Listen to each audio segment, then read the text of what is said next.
আজি আমাৰ বাৰ্থডে পাৰ্টিত কি বনাম আপোনালোকক দেখুৱাম দেই। ফাৰ্ষ্টতে বিলাহী পোৰাকে দেখাই লৈছোঁ, তাৰপিছত মাছ, ধনিয়া, জলকীয়া খুন্দা আৰু বিলাহী এতিয়া চাফা কৰি লৈছোঁ খুন্দিবৰ কাৰণে মাছৰ খুন্দনাতে। তাৰপিছত এতিয়া দি দিছোঁ, দিখিনি খুন্দিছোঁ। খুন্দাটো বহুত টেষ্টি আছিলে, তাত মাছ আৰু কিবাকিবি হয়। তাৰপিছত এতিয়া পাপৰ ভাজিছোঁ। তাৰপিছত মাংস 2 কিলো হয়, খোৱা মানুহ কম আছে, তথাপিও 2 কিলো লৈছোঁ।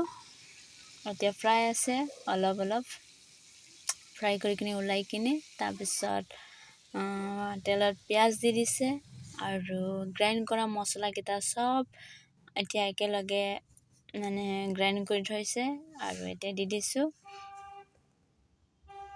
এতিয়া ভালকৈ মিলাব লাগিব, ধুনীয়াকৈ মাংসৰ ভিতৰত সোমোৱালৈকে ভালকৈ লৰাব লাগিব। এতিয়া কুহুমীয়া গৰম পানী দি লৈছোঁ, অলপকৈ, বেছি নহয়, অলপ দি দিছোঁ। গ্ৰেভি চিষ্টেমত আমি বনাম।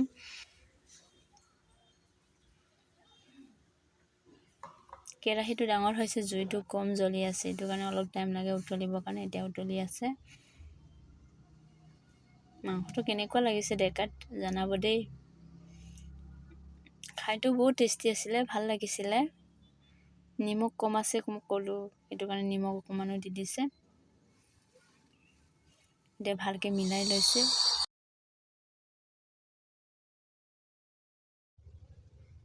ভালকৈ এতিয়া ধনিয়া পাত দিছোঁ।